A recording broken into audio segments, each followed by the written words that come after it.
Joining us now live, I believe, from the East Coast. Ladies and gentlemen, he's a 4-time NFL MVP and also a man who might actually have Wolverine blood. Whoa. Just a few weeks after an Achilles tear, we saw him crotching around on a field on Sunday night, looking sweet with the glasses and spinning the rock. Ladies and gentlemen, Aaron Rodgers. Yeah. How are you, pal? I'm doing well. Good to see you guys. Hey, I don't know if you've seen photos of yourself from Sunday night. The stash with the glasses, you looked so cool. I don't know how you felt. You looked so cool. What was it like to get back out there at MetLife and around the boys? I assume it was something you enjoyed the hell out of, Aaron. Yeah, it was good to be back. I mean, that was a fun moment to be carted off the field 3 weeks ago, and to be able to walk back on the field, with a little assistance from the crutches was pretty special. Just to be in the locker room with the guys and talk to them Saturday night, and just feel the energy and the excitement was everything I needed. Okay, so let's talk a little bit about you on those crutches. I think we're all very surprised that you're able to move as well as you're able to move. Now, AJ, literally just 2 days after your Achilles surgery, he says, "Are you planning on coming back today?" And we were a little boozed up on Terramana. I think you were potentially on some painkillers coming out of surgery. And you said, like, hey, nobody's putting timetables on me. I don't want to do that. Feed it all to me. You're back much sooner, moving much sooner than I think anybody could have expected. Do you feel good? And after the movement on Sunday night, did we have any setbacks? Or is this exactly where we're supposed to be? Yeah, no setbacks from the other night. The first goal was really to be able to be upright, to be out of a boot, and to be able to do some semblance of walking by the time I got back. I had this game circled on my schedule. I mean, I couldn't fly until I got cleared again last week with no blood clots, and so this was, coming to the Sunday night game was always, on the agenda, and that was the goal. So definitely met that one. Now the next goal is to be able to walk without crutches. It's pretty obvious I'm well ahead of the normal protocols when it comes to rehab for this kind of thing. But that was always what my mindset was, and that was what Neil and I talked about in the locker room. Honestly, after it happened, was the type of surgery that he'd been doing now for a little bit. And then, whatever protocols were out there, just not adhering to those, being as smart as possible, not trying to stretch the Achilles, but stretching the Achilles in a way that allows me to start doing movement quicker and to speed up whatever timeline kind of has been the standard for this type of injury. Go ahead, AJ. What was it like being in the stadium and watching the game from the suite? Did you want to grab a headset and try to call some plays? I would imagine coaches may be open to that. Yeah, about calling plays. I mean, there's only one headset that can talk to the quarterback, so it's not like I'm going to get on there and take the plan and start firing in plays. But I felt like Nate did a great job of giving Zach a lot of good opportunities, changing the launch point with some action stuff, changing the face with some good keeper stuff. I thought we ran the ball at times fairly decent. The line blocked really well up front. And other than the first quarter and maybe a couple drives in the fourth, I felt like Zach played really well and we were efficient moving the ball. We spot him 17 and then came roaring back. The crowd was electric. Disappointing. I don't talk about moral victories, but definitely a lot to build from that game the other night. And hopefully we can get this one this week and start getting on a roll. Into the bye week and then get healthy and see where we're at coming out. We heard that on Saturday, whenever you spoke to the team, you said something pretty similar to what you kind of said here with your overall thoughts of what you've been watching at home about, hey, we don't need to splinter or divide. We can let the outside people do that. The team doesn't need to be doing that. We heard that you echoed those sentiments on Saturday to the team. Did you talk to Zach Wilson directly, and what was your kind of message?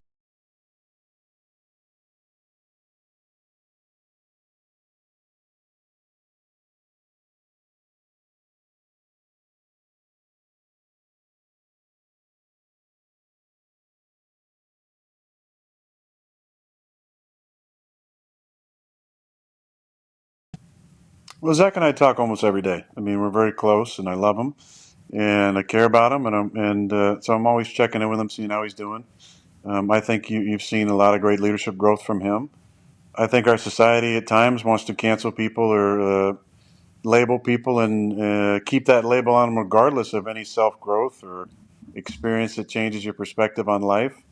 and he's been labeled a certain way by people. So when people see this other side, they don't know what to think or how to react. But Zach's a young kid. He's learning. He's growing. He's on his path and his journey. And I'm very proud of the leadership that he showed. I'm proud of the way he played.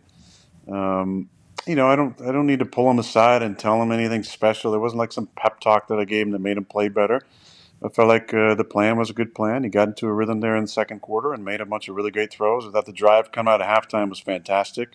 Started off the second half with a back shoulder seam route to Conk, and then hit a couple other good throws on the drive, and hit his favorite play down the red zone to Allen for a touchdown, and then ran QB draw and had a great scramble to get in the end zone and get us tied. And that thing, the whole place changed after that. I mean, it was pretty electric, but. I will say this, when it comes to, some of the stuff I talked about, I think that was one of the more disappointing things about the entire weekend is that, part of the process of being a team that's connected and being a team that sticks together is that there's some things that are meant for the locker room and conversations that it should stay in the meeting room, should stay in the locker room, should stay in the hotel. And I'm not, I obviously I love the opportunity to speak to the team, and I thought the message was important, and it was off the cuff, and I didn't have notes or anything, and actually didn't even know Salah just wanted me to speak. That was the whole meeting was me up there, kind of rambling Hot for about 10 15? minutes. Hot 15? Yeah, hot 10? 10? All right. Yeah, but I think that's part of it. We need to learn as an organization to some things need to be kept in house. Some things need to be. We got to tighten the ship up a little bit, because that's what's going to happen. We're 1-3. There's going to be people trying to get us to fracture even after a game. Where, I think there's some sentiment that there's some sort of moral victory out there that we hung with the champs and that our defense played well and Pat didn't have a crazy game and. Mr. Pfizer, we kind of shut him down a little bit. He didn't have, his like crazy impact game. Obviously, he had, some yards and stuff, but I felt like for the most part, we played really tough on defense, especially the last three quarters, and that was important for us. Offensively, we got some ways to go, but I felt like we showed a lot of improvement. But we got to keep sticking together, and I felt like the guys after the game, did a good job of taking accountability, especially Zach, and that's the kind of stuff we need to see moving forward. So you did talk to Mr. Pfizer. You talked to Travis pregame, and obviously that was recorded. What were you talking about here? Were you talking about different vacs and what's potentially the one for you, or were you talking about his season? Were you talking about his life? What was the conversation like? Because everybody on the internet was like, I wonder what these two boys are chatting about. How did it go?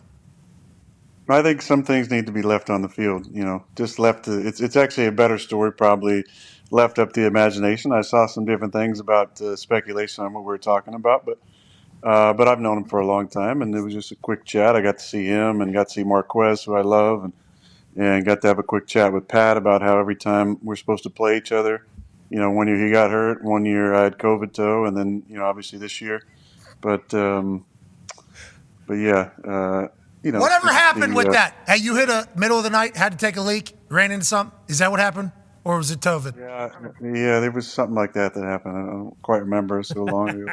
Okay, smart. I like that. I like that we keep the bad memories out of there because we got a lot of great memories coming in there. Listen, I think what it basically was I was just trying to do two things at the same time, and I kind of lost my track of my, train of thought, and it's tough when you're trying to do two things at the same time. So.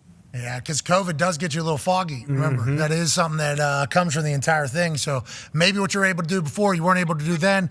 COVID comes into existence, and then we go on a whole nother ride. Remember, we went on. Yeah. Your toe potentially became a whole nother side effect around the globe, that entire thing. Great story that was written. Yeah, a lot of them. It wasn't just one of them. Okay, let's talk about a story. And you, how good did that feel coming out, Mr. Pfizer? You've been planning on that? No, I mean he's doing commercials for Pfizer, so I'm sure he's owning it.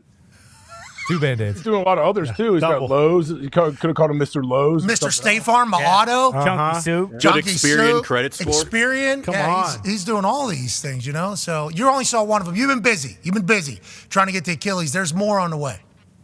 I haven't. I was watching the game. I couldn't hear the commercials, but yeah, you saw one. But I have seen. Yeah. I have seen him on.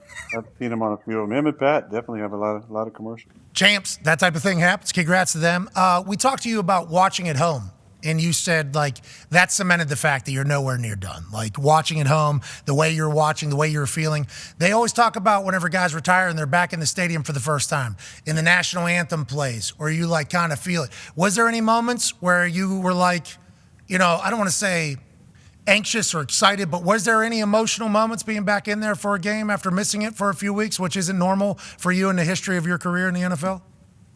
Yeah, a lot of it just walking on the field. The response from the fans was really special, and they chanted my name a couple times. And then, I tried. I wanted to go see. I had a lot of people in town, so I wanted to go see them at one point during the game. So I went over there to a different suite in the third quarter, and that once I walked into the suite, the fans were kind of all over me and started chanting my name again. So that stuff feels great. I mean, the fan response has been fantastic, and it sucks, to not be able to be out there playing for them. But those moments are really special, and just seeing the guys on the field and feeling the energy of the stadium. And there's, obviously a lot of excitement, a lot of buzz, and I'm excited about our guys, though. I feel like we're, in a better headspace. We had a couple rough weeks, and although, there's no moral victories. This league is all about wins and losses. But we got another opportunity this week, and then Philly at home, and then a bye week to get healthy. And I like our frame of mind right now. I feel like there's better energy. Lots. There's never great energy the next Monday, Tuesday. But being in the facility the last couple of days and doing rehab, I feel like the energy was about as good as you can ask for after a loss. Go ahead, AJ. I'm curious how it feels. Like, how does your Achilles, your actual foot feel? If you can move it, can you flex it at all? Is it super painful, or does it feel like just tight? Like, what is it? It's just tight. Yeah, it's not painful. I went to the best surgeon in the country, so he did a fantastic surgery, and has assured me many times, I'm not going to rip that thing unless I do, a number of, calf stretches, which I do love a good calf stretch. So it's been painful not be able to do that mentally. Yeah, you got hams for calves. I mean, your calves are some of the most ridiculous I've seen. In all due respect to everybody else's calves, you got great calves. You haven't been able to stretch it. Wow, I could imagine that being a problem. Yeah, it's been tough. It's one of my favorite things. But the good thing is, we went right to work after the surgery, and I didn't really lose a ton of my calf. But it's not painful. It's just a little stiff for sure. It takes a little bit in the first part of rehab to kind of get that thing going. But I got a great people on the West Coast, phenomenal people out here at the facility. So a lot of rehabs in my future, and I look forward to the next goal, which hopefully I'll be able to accomplish in a couple weeks. So NBC said during the broadcast that you confirmed to somebody at NBC, I forget who it was, I do apologize, I've said this 3 times, I should have got the person's name, that you are planning on coming back and playing this year. Now, I think that is your mentality. I think you've shared that literally since day one, that is your mindset. Has there been a plan that has been laid out? Like, yeah, can certainly happen. And is that why you feel that way? Or what is the conversation about the projections, even though you don't want to hear timetables? Yeah, I'm not going to again put any timetables. I think for the peace of mind, I think you have to have some sort of long-term goal like that. Otherwise, the rehab becomes much more laborious and monotonous. So I think that it's important to have those long-term goals. Basically, whatever protocol is out there, and there's kind of a blanket, 6 to 12 months recovery time. I have some things working against me. I'm 39 years old. I'm the oldest player in the league. A lot of people have a really hard time coming back from this. However, I haven't really paid any attention to any of that stuff. I just kind of have been making my own protocols and my own timetables, and with the obviously the blessing of Neil and Heather and everybody in my rehab place and Dave and everybody at the Jets, just been saying, listen, this is what I want to do. Let me know the risks. Let me know what I need to do from a muscle standpoint. Which ones need to be firing the right way in order for these things to happen. And let's attack this rehab as hard as we can, and then see where we're at in a couple months. And obviously, I'd like us to be alive and winning, for that even be in the conversation. But I don't think it hurts at all to put that into the manifestation zeitgeist, and There we go.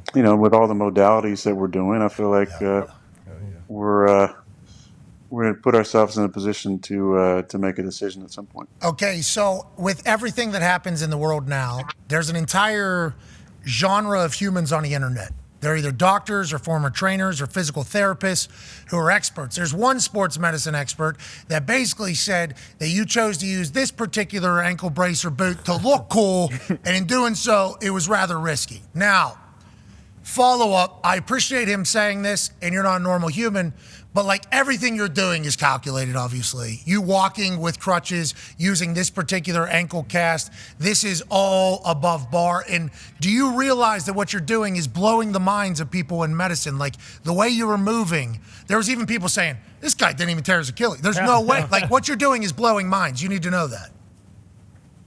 Yeah, I mean, I can address some of that. Number one, I had a deltoid issue, not just the torn Achilles. So I had a deltoid issue in my ankle.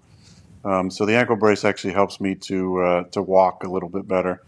I will address something else that I saw where somebody said, this is not the 1950s, this is normal.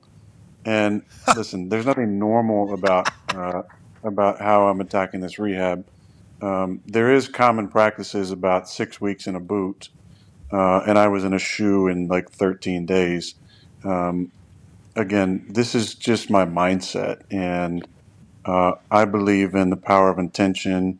I believe in prayer. I believe in the way that your mental status and power of will.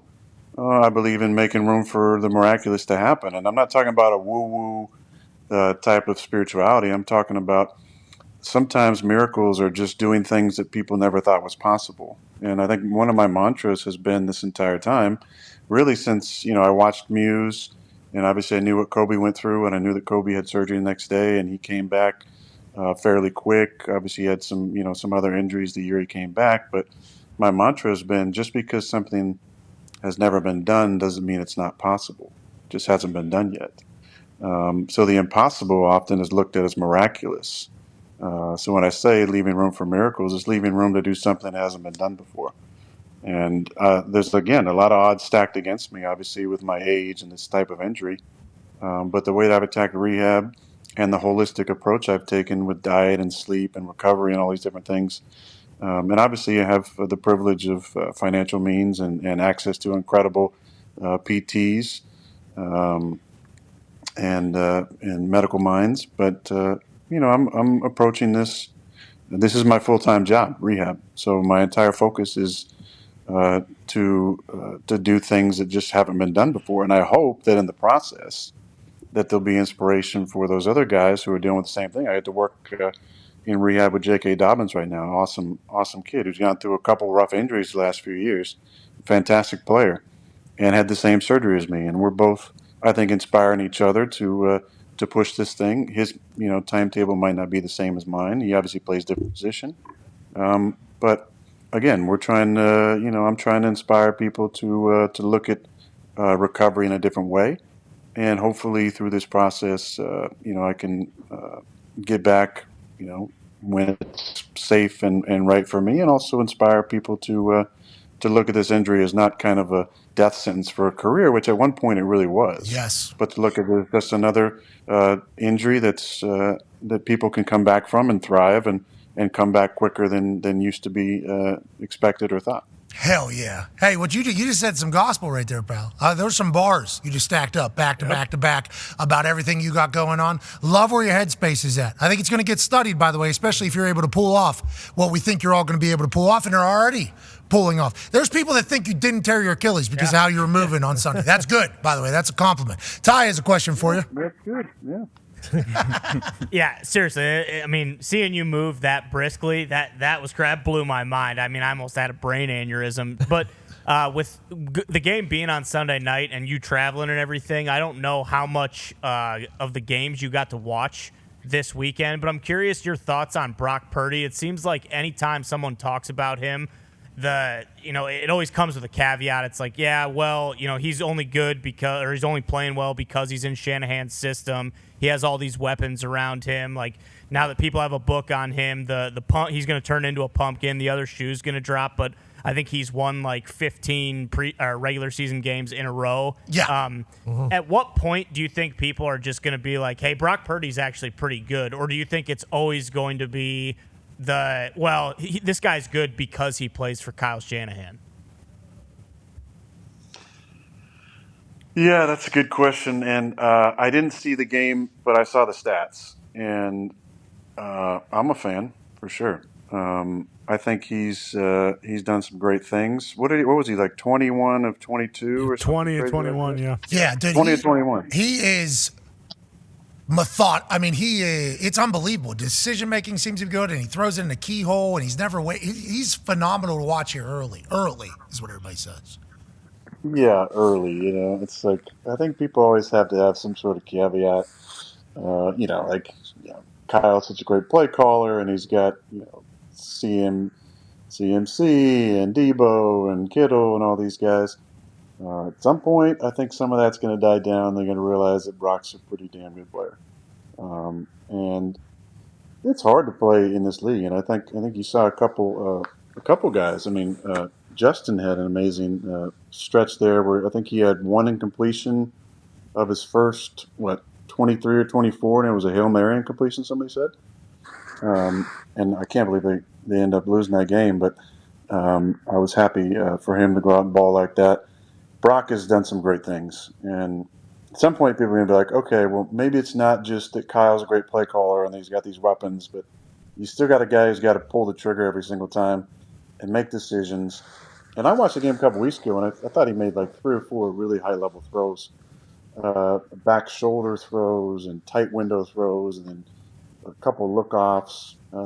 So I got nothing but praise for Brock and respect for the way he's played. I think they're paying him like $940,000 too. Yeah, at most. That's the starting quarterback in the NFL for the Niners right now. That's quite a weapon for a GM and a team. I hope he gets paid, but the Niners are like, wow, he isn't being paid. Yeah. Let's go ahead and do our thing. Tone has a question for you, Aaron. Yeah, Aaron, it feels like one of the stories early on in the season, there's a lot of talk about poor offensive line play.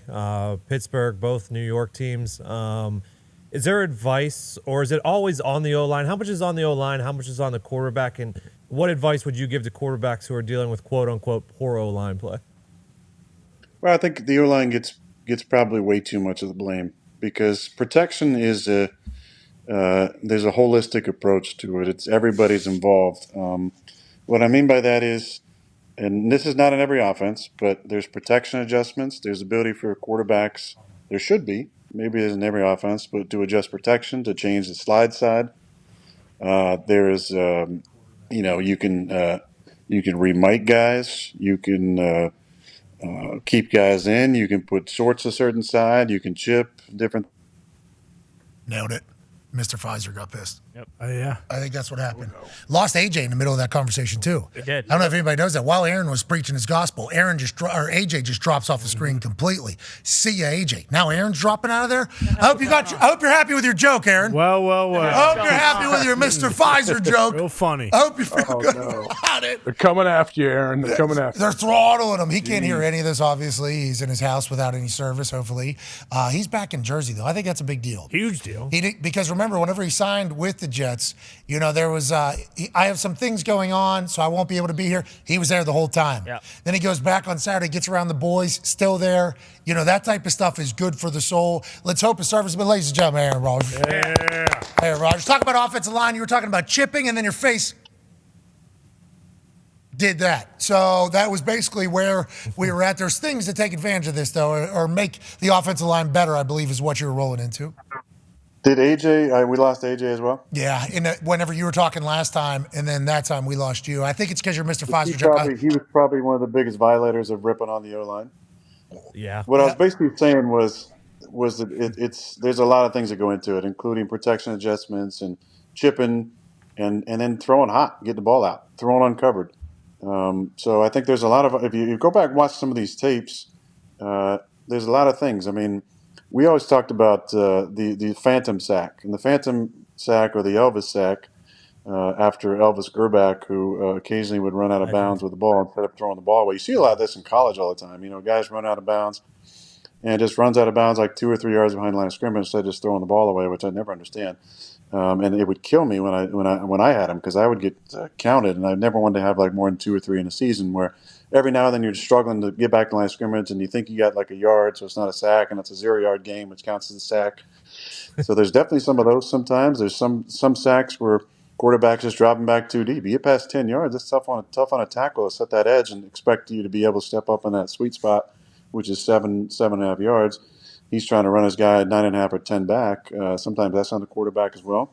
Sometimes guys get beat, and those are on the line. But I would say there's a lot more to it that doesn't get talked about, including protection adjustments, sliding. Like just naturally, if the 3 for 2 is going to the right and looks like they're coming on the other side, and you got to flip that protection, send it to the other side, or throw vertical hot, or get the ball out. So you have to know, in the West Coast offense, the way we were trained under Mike McCarthy was always, what's the stress point in protection?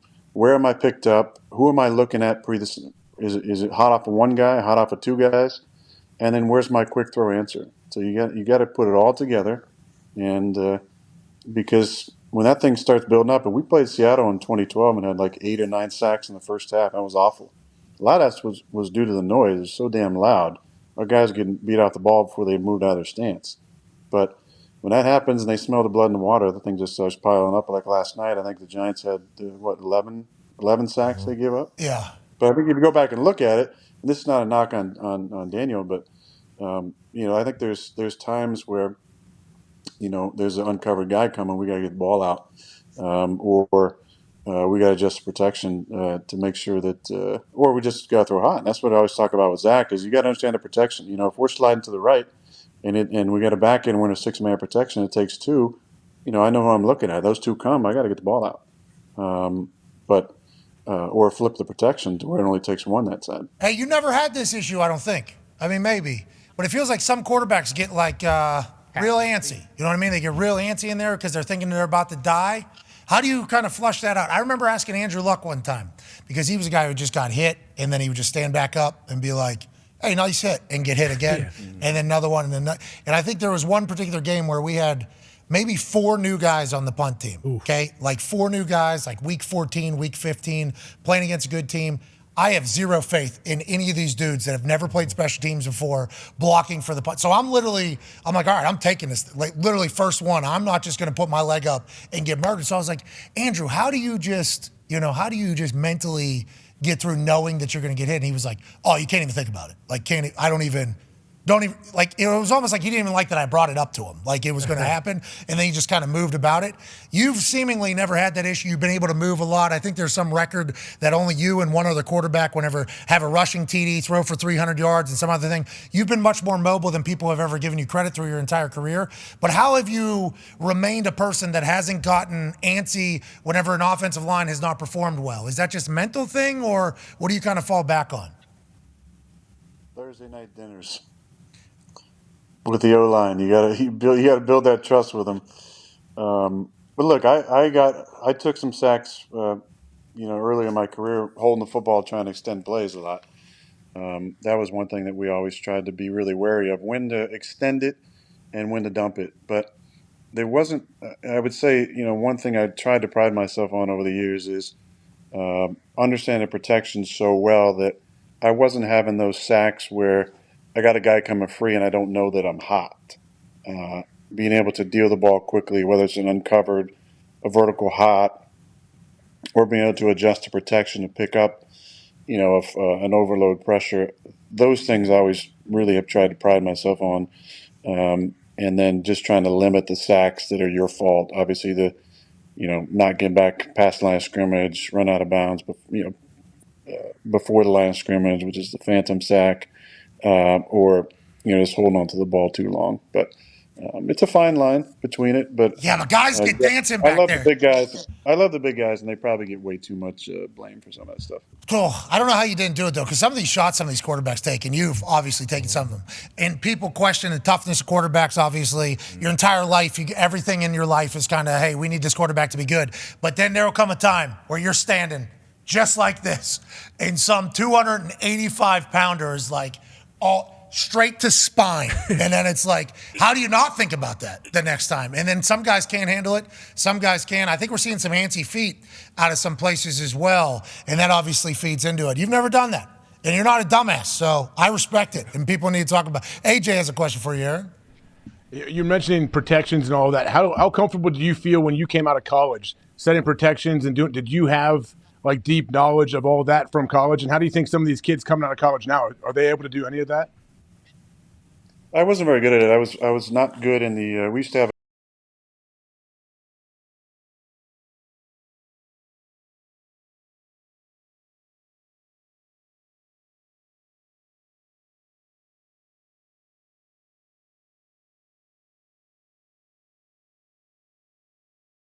And that really helped me. In college, we ran a lot of kind of 7-man slide protections. Didn't have to make really a whole lot of protection adjustments or calls. I think with everything coming from the sidelines now, as you see with so many teams, there's very little on the quarterback to change a play, run to pass checks, pass to run checks. Most of it is just built in. You have a run play with a run solution, a bubble or a slip screen or something on one side, or some read option stuff. There's very little in the protections. It looks like it's on a lot of these teams. So I think it's an adjustment period. Some of these offenses have built-in protection schemes that aren't very heavy for the quarterback. I never liked that because I feel like the quarterback should have a innate understanding of protection because that's where the entire passing game starts. Is up front, understanding who you're looking at to limit your eye movement, to make it easy on you, looking at one guy or two guys, being able to understand fronts and put it together.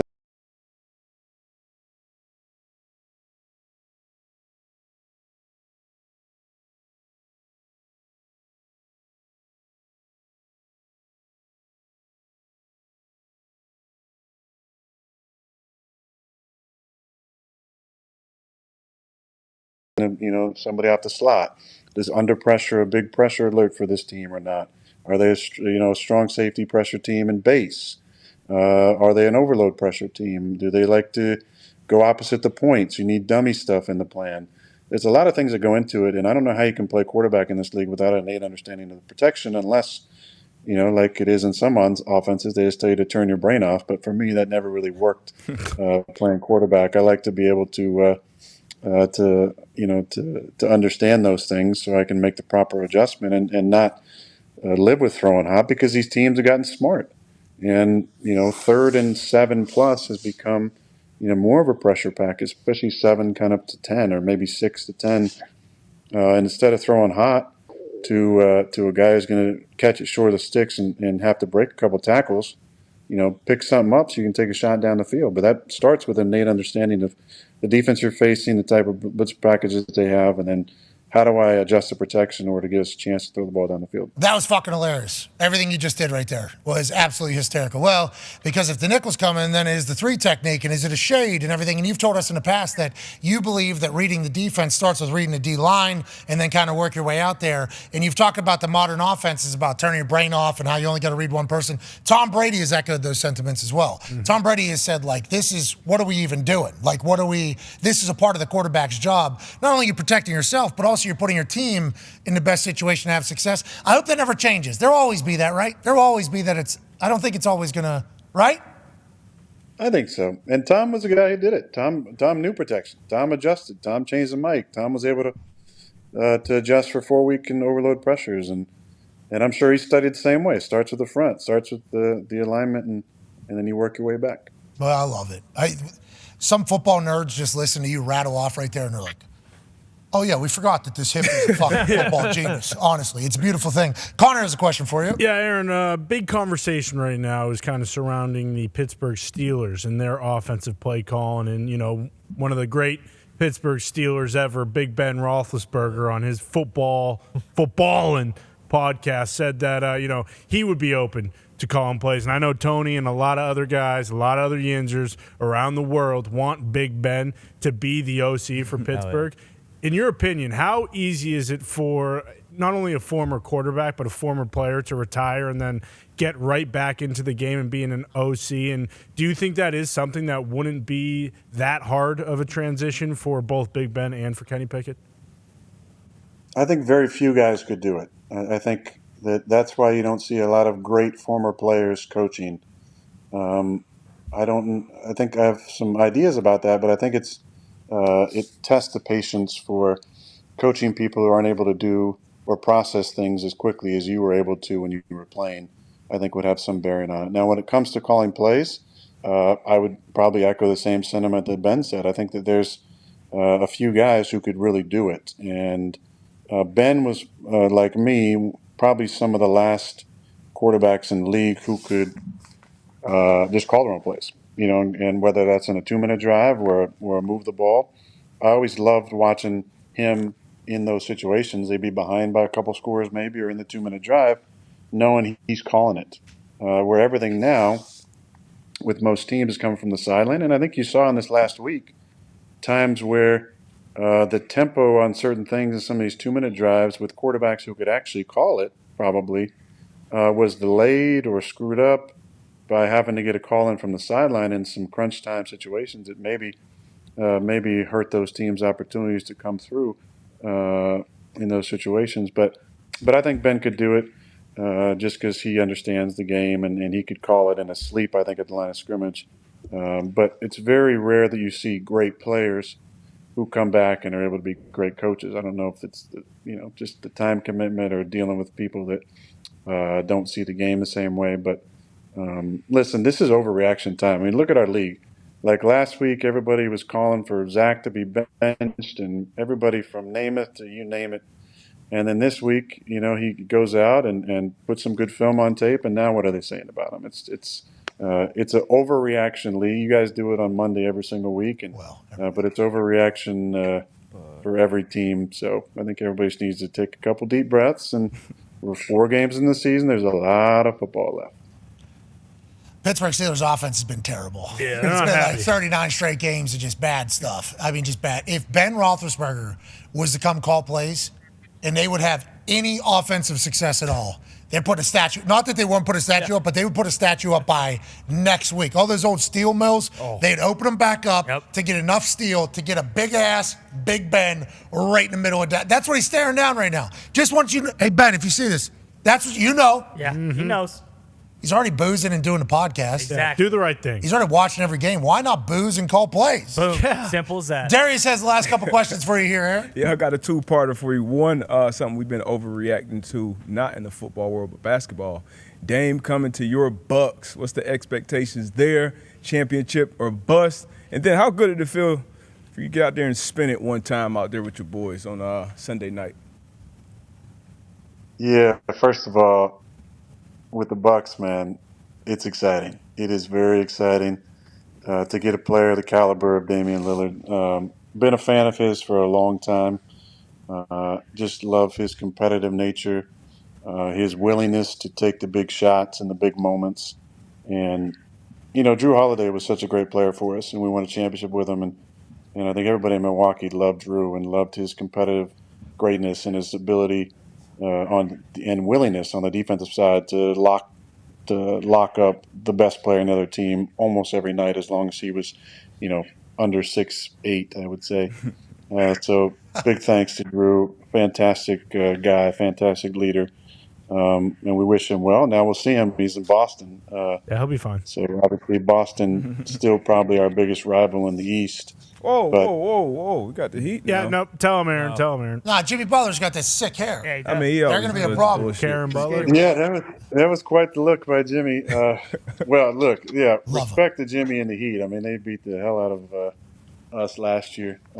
We weren't necessarily all the way healthy, but he had a fantastic run. But yeah, excited about the Bucks. Obviously, with any sports team, nobody says this. I mean, fans probably do, but every year it's championship or bust. If you have the expectations of being a great team, you got an organization that values winning, and it's not some sort of rebuild year, and it's championship or bust. So excited for the guys. You guys got to stay healthy.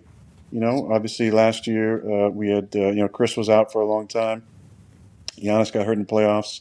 So we got to stay healthy, but I really like our squad. We were able to get Brooke back, and Bobby Portis coming off a nice run in the summer with the USA team, and really like our chances. Got a new head coach who everybody's really excited about. So excited about that.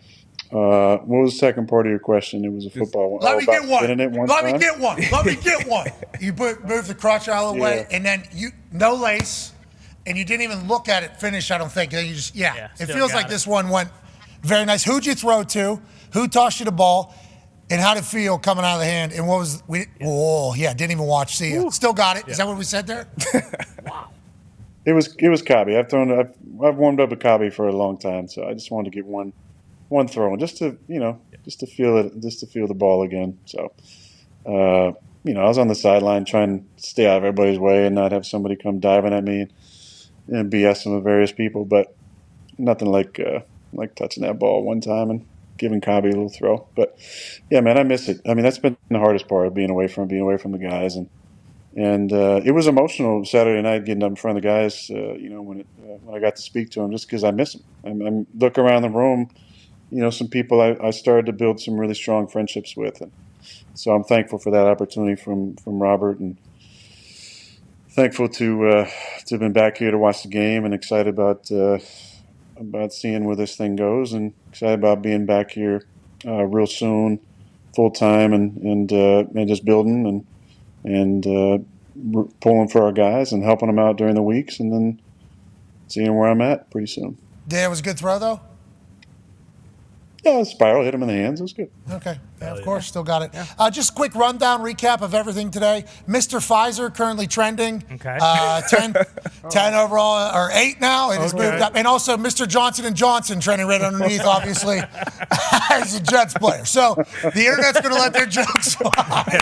They're going to do their thing. We appreciate the hell out of you, man. We hope you feel better. Guys, I'll see you next week, probably from rehab. So look forward to it. And keep doing what you guys are doing. I love the little break we had before I came on. To be able to see Sweet Lou again was pretty awesome. So keep up the good work. Where are you guys going this week? Texas State Fair. It should be absurd. It should be. I'm pretty excited about it. It's big time Friday for us. Texas and who? Texas, Oklahoma. Red River. Ooh, the Red River, right. Yeah, it should be a blast. I Who does Ohio State have? Don't care. Maryland. Oh, suck it, They got huh? a big one Maryland's a against good team. Too. His brother can play. Now, though, this last week, big victory over Arizona State, 24-21. I got into Cal it. Bears 3-2. I got into it with Everybody the watched Conference that. of Champions. Everybody watched it. It's Conference of Champions over there. You know what I mean? Pac-12. Shout out Bill Walton, Grateful Dead. All right, shut up. Yep. Shout out. One of the Absolutely. greatest guests this show's ever had. Dude, I don't know if he knew he was on our show. I don't think he had a clue.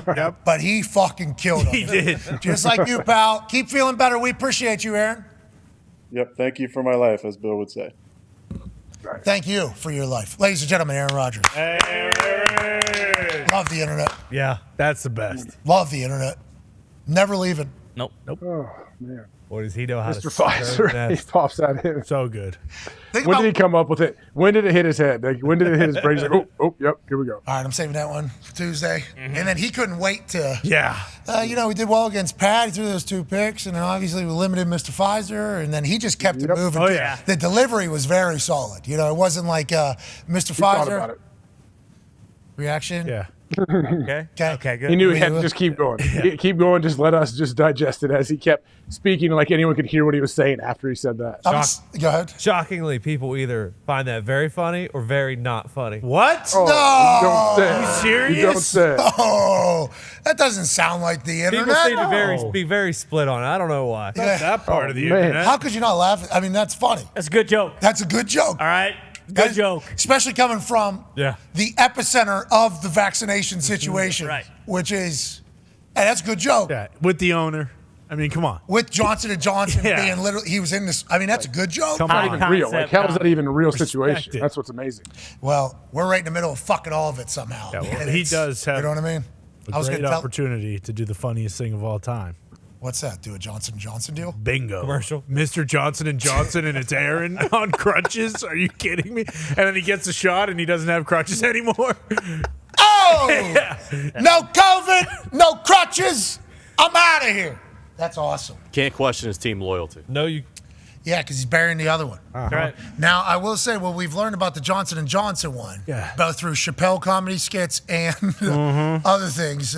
We all took that one because it was the quickest. Don't have to do 2 weeks. You can get into whatever event you were trying to get into this weekend. Yeah.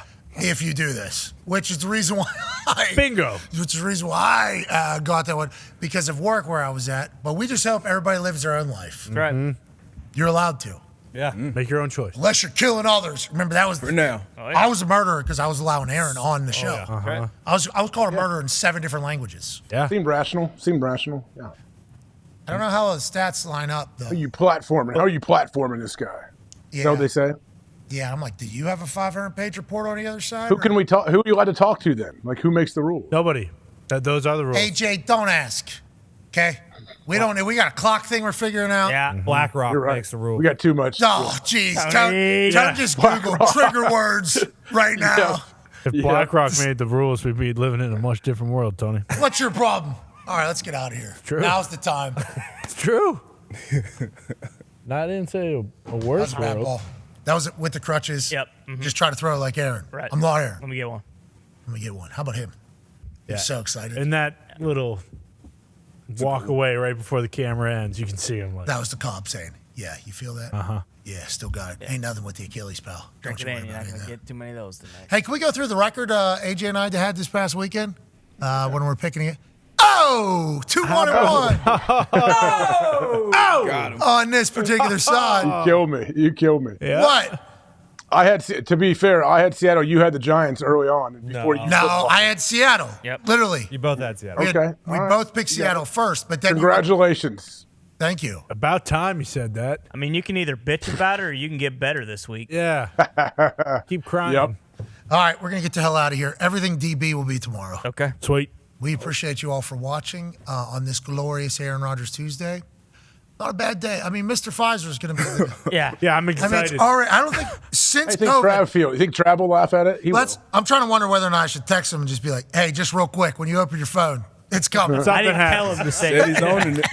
Hey, he stirred the nest with whatever with the COVID, Mr. Pfizer, but the Swifties aren't going to be happy about that either. They are going to come at him too. Oh, you think? Yeah, not Aaron. No. Yeah. Yeah, I mean, It's up to 5. He just- Johnson & Johnson's on its tail. no, So on National Boyfriend Day.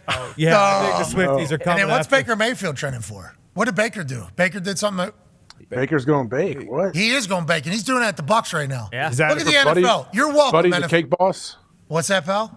Is that Buddy the Cake Boss? Remember his show? He cut his arm off in some nasty accident, too. I'm not talking about that. I'm talking about Baker. I'm talking about the NFL having number 2 overall trend, number 5 overall trend, number 6 overall trend, just here on a random Wednesday. That's what we do. It could be number 4 too, because National Boyfriend Day. There might be a bunch of Kelsey in there. You never know. Look at us. Look at the NFL doing its thing.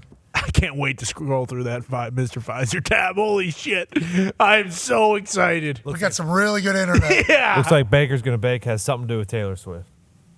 Of course. Oh, so it's not with Baker? It's not Baker Mayfield? No. What? Did she bake something? Oh, there it is. She's making fall cookies. Scroll down. Boom. No one is going to stop you from making your favorite fall cookies. Why? Because Baker's going to bake. Hell yeah. Like shake. Thank you, Taylor. Needle mover. So she's actually the one trending. But you can Oh, 5 out of the top course. 6. but she's NFL now, so you can actually. You're right. Yeah. Swifties in the NFL are coming over taking it. We appreciate you guys. Same tribe. And once again, I can't echo this sentiment enough. Swifties, we're appreciative of you coming into the NFL world. Pump for it.